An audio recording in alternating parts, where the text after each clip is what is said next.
In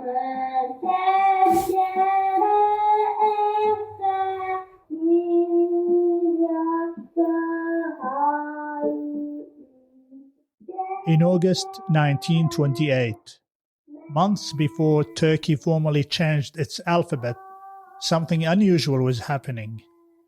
The country's president, Mustafa Kemal Atatürk, was traveling with a blackboard.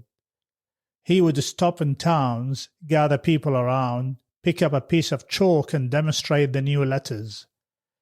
In Tekirdağ, public officials were brought together and taught the new alphabet.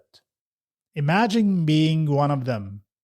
You have spent your whole adult life reading and writing as part of your job, and now you are standing in front of a blackboard learning letters again. Your intelligence has not changed, your experience and judgment are still there, but the system around that experience is moving, and you have to move with it. Welcome to Stories of Change. Over the years, I have become fascinated by stories, not because they tell us what happened, but because they help us understand why it happened. In this series, I share stories from history, business, science, education, and sometimes unexpected places. Together, we explore the lessons hidden inside of them and what they can teach us about change, leadership, human behavior, innovation, and adaptation. The story is interesting. The pattern is useful. The lesson is where the value lives. So let's begin. For centuries, Ottoman Turkish had been written using an Arabic-derived script. The idea of changing it had been debated for decades. Supporters of reform argued that the existing script did not represent some Turkish sounds particularly well and made reading and writing harder to learn. The proposed Latin-based alphabet was designed more closely around spoken Turkish. Then in 1928, years of discussion turned into action. On the 1st of November 1928, the new alphabet was formally adopted. The standard could change quickly. Fluency was going to take rather longer. And that is the part of the story I find fascinating. What happens the next morning? How does a teacher teach? How does a journalist publish? What happens to a clerk filling in forms all day? And what does a business put on its signs? And what do you do with adults who have spent years reading and writing perfectly well and are now being asked to learn a different system? A correspondent for the Manchester Guardian, watching events unfold in September 1928, described, "The whole of Turkey is mobilizing to learn to read and write in the new alphabet." Mobilizing is exactly the right word. Government departments organize courses, banks and businesses train their staff. Some employers reportedly offered bonuses to people who mastered the new letters quickly. There were tests too. One newspaper reported that more than 10,000 officials in Istanbul were due to be examined on the new letters in a single week. Picture that Monday morning. There is a new system.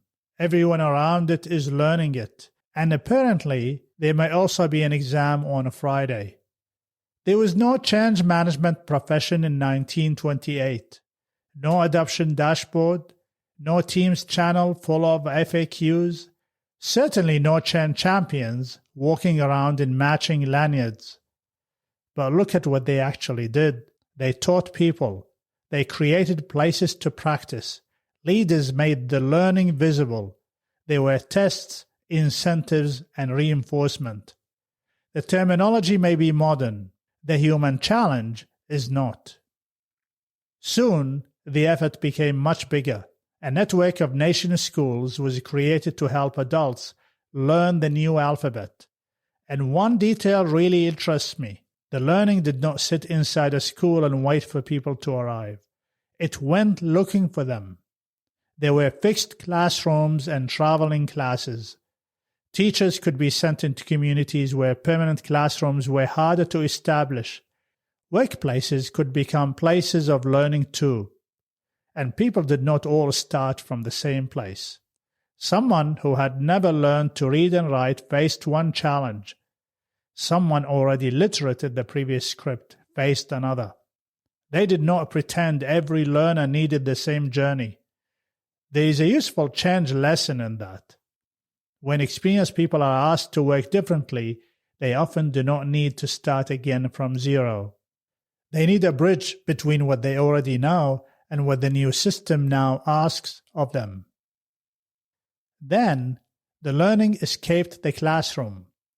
Newspapers helped readers recognize unfamiliar letters. For a period, people encountered old and new scripts during the transition. Lessons appeared in print. Signs and official documents began changing. Then came the 1st of December 1928. Newspapers moved fully into the new script. Cumhuriyet, the newspaper, marked the moment with a front-page headline that translates roughly as "A historic day in the life of the Turkish press." But celebration met reality very quickly. Research into newspaper circulation suggests several Istanbul papers suffered sharp falls in sales after the switch, in some cases approaching half. Which makes sense. The newspapers had not suddenly become less interesting. Some readers simply could not read them as fluently as they had the week before. The system had moved faster than the audience. You can launch the new thing on Monday.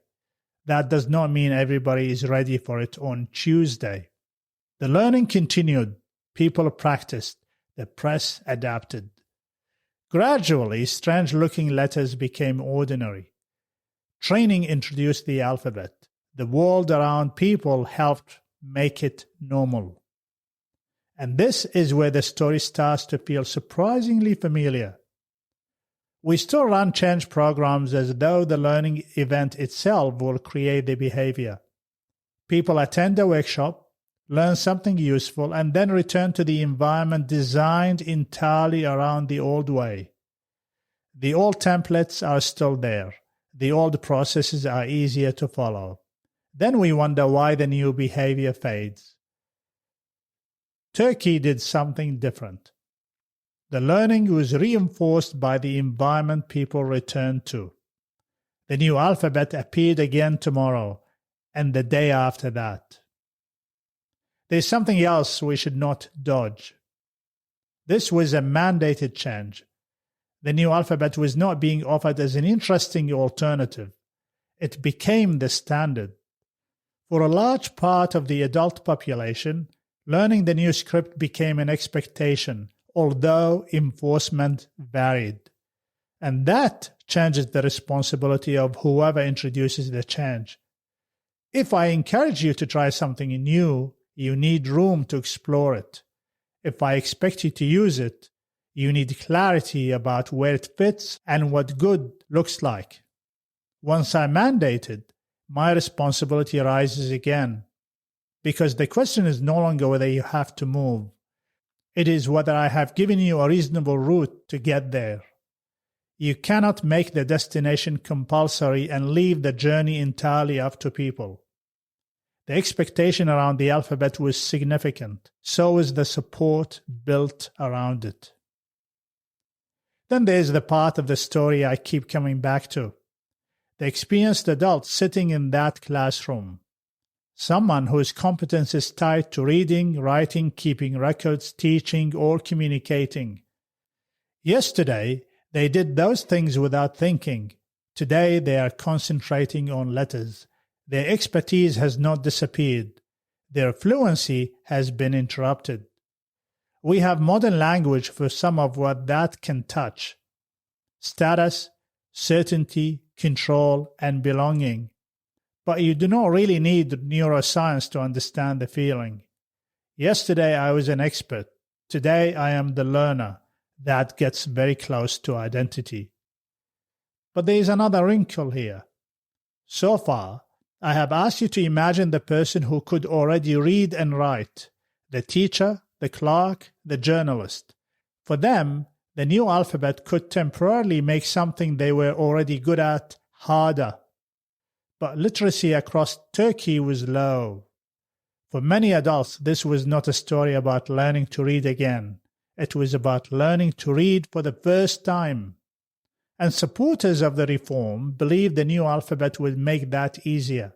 So the very same change could do two quite different things. It could make one person temporarily less capable, while giving somebody else a capability they had never possessed. I think that's one of the uncomfortable truths about change.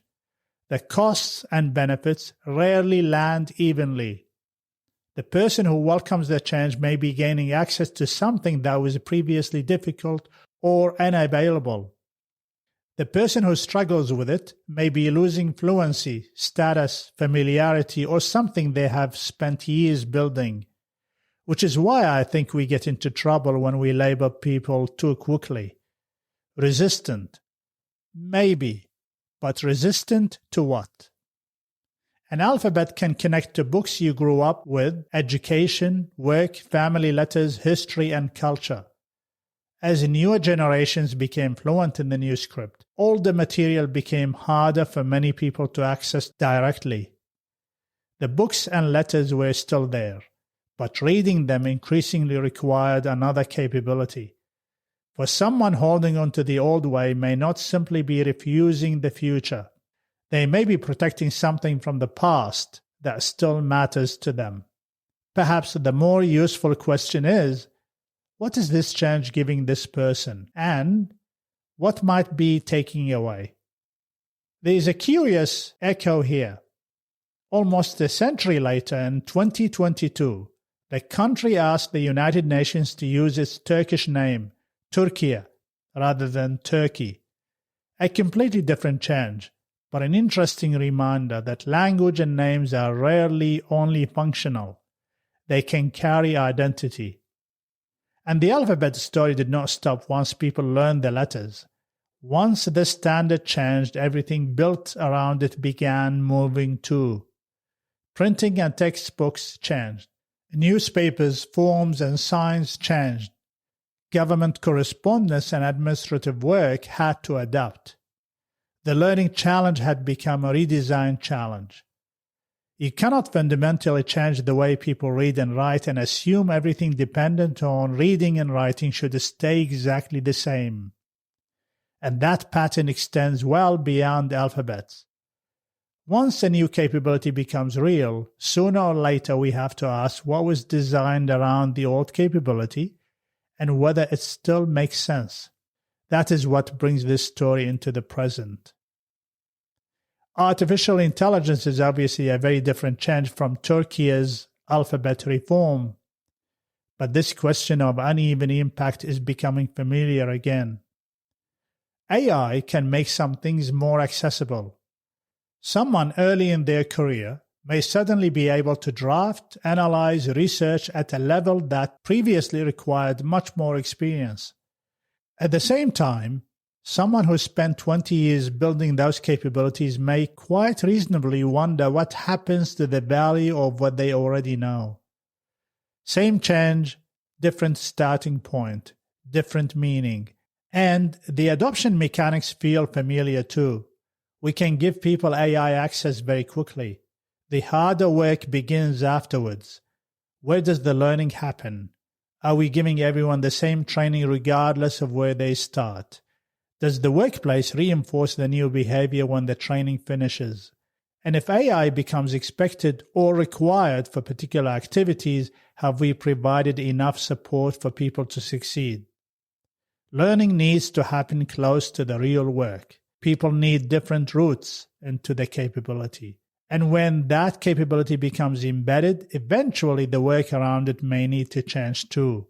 The task, the workflow, perhaps the role itself. That is the redesign question. And it is a bigger story I want to come back to separately. Nearly a century ago, Türkiye changed its alphabet in a matter of months. But almost everything interesting happened afterwards. In the classrooms and the traveling classes, in newspapers that suddenly lost large chunks of their circulation and kept publishing anyway, at work where the exam was on Friday, in the forms and signs and records and textbooks that had to be rebuilt around the standard the law could change in a single day. And inside people who knew perfectly well who they were and still had to stand in front of a blackboard and learn their letters again, willing and properly supported to become learners for a while. That is the inner game of it. Because here's what I take from 1928. You can make the switch quickly. The human transition moves at a different speed. Thanks for listening to Stories of Change. I'll see you in the next story.